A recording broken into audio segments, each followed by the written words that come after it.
ceux qui nous suivent régulièrement, et j'espère qu'il y en a, et qu'il y en a de plus en plus, savent que le jeudi vers 12h06, Monsieur Bordet vient pour son coup de gueule. Et pourquoi cette musique ? Parce que Monsieur Bordet, parmi tous ceux qui travaillent à Europe 1, est le seul qui vit dans un château. Alors, la légende, en tout cas, est bien entretenue. Il ça, vit c'est dans pas un mal. château. Et pour entrer chez lui, puisque nous n'y avons jamais été invités, mais on a vu des photos, il y a un pont-levis. Voilà. Et il y a la chasse à courre toutes les semaines. Et on n'entre pas comme cela. Donc il y a du corps de chasse. Bien sûr.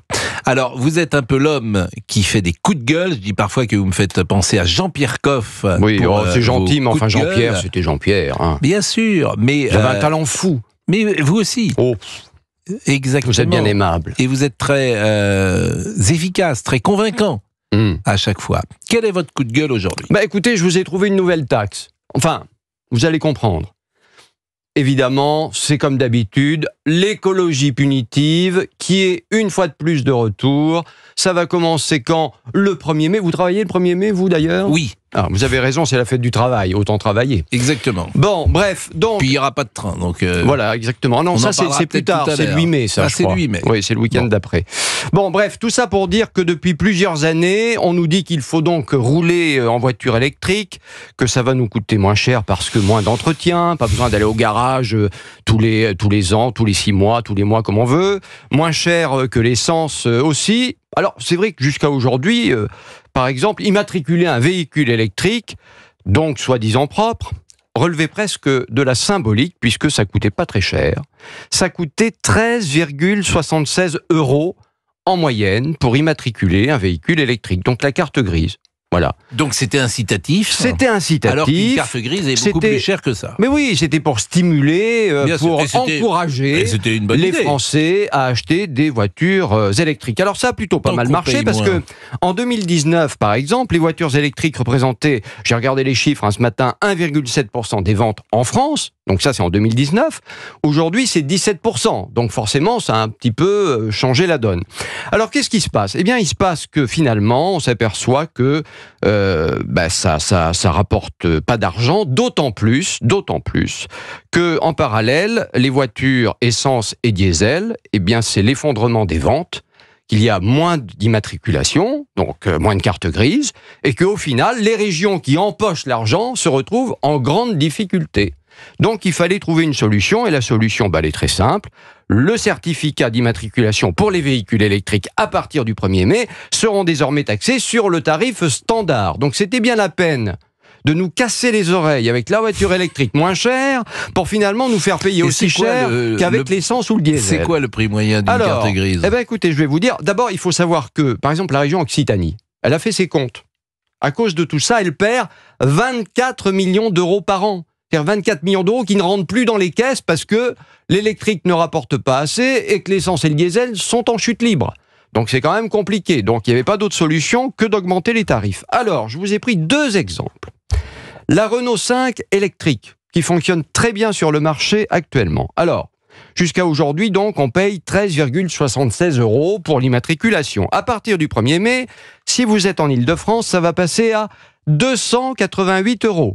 C'est plus tout à fait la même sauce. Si vous êtes en Normandie, ça va passer à 313,76 €. Si on prend la Tesla de M. Musk, 8 chevaux fiscaux, les amis, 13,76 € aujourd'hui. Demain, en Île-de-France, pour la Tesla, on va payer 453 € et en Normandie, 493 €. Donc là, on n'est plus du tout dans l'économie avec la voiture électrique. Pardon de le dire, mais c'est terminé. Et j'ai presque envie de dire, c'est plus intéressant du tout, puisque le bonus écologique, il s'est envolé, terminé, on n'en parle plus. Ça, voilà, là aussi, l'État a mis beaucoup d'argent, puis finalement s'est aperçu que ça coûtait trop cher. Donc on a réduit la voilure. La TVA est toujours à 20%.